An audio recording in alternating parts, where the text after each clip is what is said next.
Ready to move in premium triplex villas at Kollur APR projects. మీరే నా సైన్యం అంటూ వాలంటీర్ల గురించి చెబుతున్న జగన్మోహన్ రెడ్డికి చంద్రబాబు వ్యూహాత్మకంగా చెక్కుపెడుతున్నారు. వాలంటీర్ల ఉద్యోగాలు ఉన్నాయో పోయాయో తెలియని విధంగా జగన్ ప్రకటనలు చేస్తున్నారు.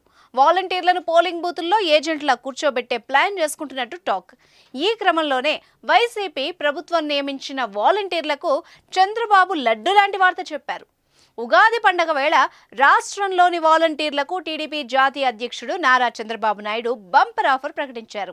తాము అధికారంలోకి వస్తే వాలంటీర్ల జీతం నెలకు 10,000 పెంచుతామన్నారు. ప్రజలకు సేవ చేసే వాలంటీర్లకు తాము ఎల్లప్పుడూ అండగా ఉంటామని హామీ ఇచ్చారు.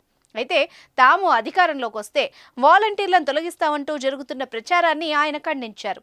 వాళ్ళని ఎట్టి పరిస్థితుల్లో తొలగించమని, వారిని కొనసాగిస్తామని తెలిపారు. మంగళవారం మంగళగిరి టీడీపీ కేంద్ర కార్యాలయంలో ఉగాది వేడుకలు ఘనంగా జరిగాయి. ఈ వేడుకల్లో ఆయన పాల్గొన్నారు. ఈ సందర్భంగా ఆయన ప్రజలకు, టీడీపీ శ్రేణులకు ఉగాది శుభాకాంక్షలు తెలిపారు. అయితే ఎన్నికల వేళ లబ్ధిదారులకు పెన్షన్ పంపిణీ కార్యక్రమానికి వాలంటీర్లు దూరంగా ఉండాలని ఎన్నికల సంఘం స్పష్టమైన ఆదేశాలు జారీ చేసింది. ఆ క్రమంలో లబ్ధిదారులకు ఏమాత్రం ఆలస్యం కాకుండా పెన్షన్ అందేలా చర్యలు చేపట్టాలని ప్రభుత్వ ప్రధాన కార్యదర్శి జవహర్ రెడ్డికి టీడీపీ అధినేత చంద్రబాబు లేఖ రాశారు.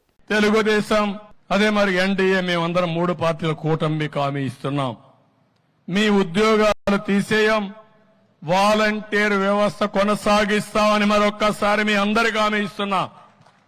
ఉగాది రోజున, పండుగ రోజున తీపి కబురు మీకు అందరికీ ఇస్తాం. 5,000 కాదు, మీకు రాబోయే రోజుల్లో 10,000 రూపాయలు పారితోషికం ఇచ్చే బాధ్యత మాది. తెలుగుదేశం అదే మరి ఎన్డీఏ మేమందరం 3 పార్టీల కూటమి హామీ ఇస్తున్నాం.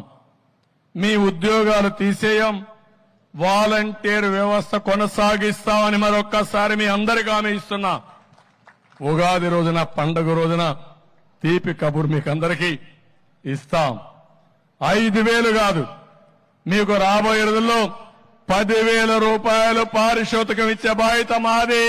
సుమన్ టీవీలో మీ పర్సనల్ అండ్ బిజినెస్ ప్రమోషన్స్ కోసం కింది నెంబర్కి కాంటాక్ట్ చేయండి.